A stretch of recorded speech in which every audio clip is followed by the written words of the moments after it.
Hi friends, I'm Kiki Dixon from freeandforme.org. Hi, I'm Melissa from the Valentine RD. America Sanchez from nibblesandfeasts.com. I'm Daily Bias from dailycurse.com. We are better future moms. I don't know about you guys, but I lead a really busy life, right? None of you lead busy lives, right? No. How do you guys create moments that matter at home with your families? Usually I try to dedicate maybe 1 or 2 hours a week volunteering at my son's school. And whether they're having like an art project or even passing out,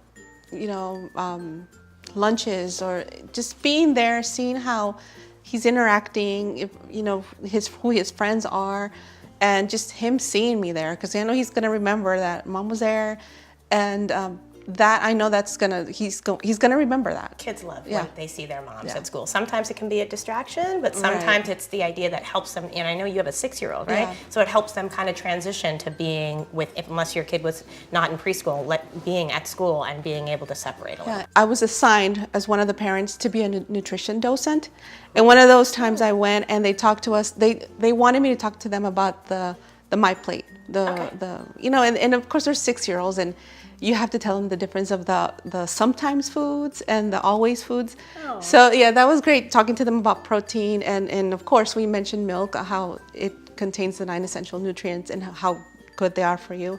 And we talked about, giving you energy and keeping you focused. So that was great to, just having all of their attention on you, and then, holding up the sign and talking about vegetables. And, some kids are like, my mom doesn't let me eat cake. And we're like, well, you can't eat that, every day, but that's a sometimes food. And Correct. We had to, talk about the difference. There's no such thing as a bad food. Yeah. It's the idea of eating things in moderation. I think that's the one thing that, teaching kids is that there's nothing, even a food that is healthy for you can become unhealthy if you eat too much of it. It's just the idea of educating your kids about food and helping them make really good choices. Right. Well, for my middle school one, I said, oh, I'm going to be a chaperone on your dad. They said, no, don't dare you. So that is out of the question. Like, no. In my case, it's funny because my blogging life has become like a lot of bonding in my house. In a way, like my blog is bilingual, so English is not my first language. So I do write, I think, perfectly in English, but then I need an editor to read it and know that makes sense for the English speaker people. So that's where she comes. So she's the editor. That's and awesome. Then they participate a lot. So they take my pictures.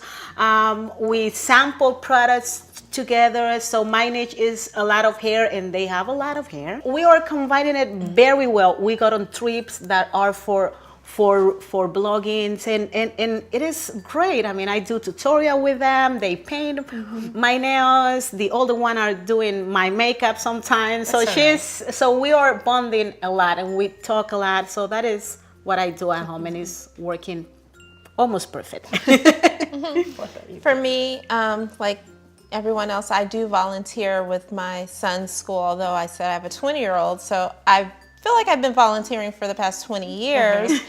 But blogging, like you, it has opened up many doors as a lifestyle blogger. We hike. We live near the Santa Monica Mountains, so it's like we hike a lot. So we have this thing now where we're going to try and hit up every trail that's within like a 10-mile radius of our house. So we do that, and then the evenings we walk, and those are the things. I know it sounds like fitness, but there's nothing wrong with that. Well, I know we live here in California. That's kind of what's one of the benefits of living here, right? Exactly. But we also don't all have a lot of time, right? We try our best to be able to give our kids healthy things, right? Exactly. And be able to spend some quality time with our families.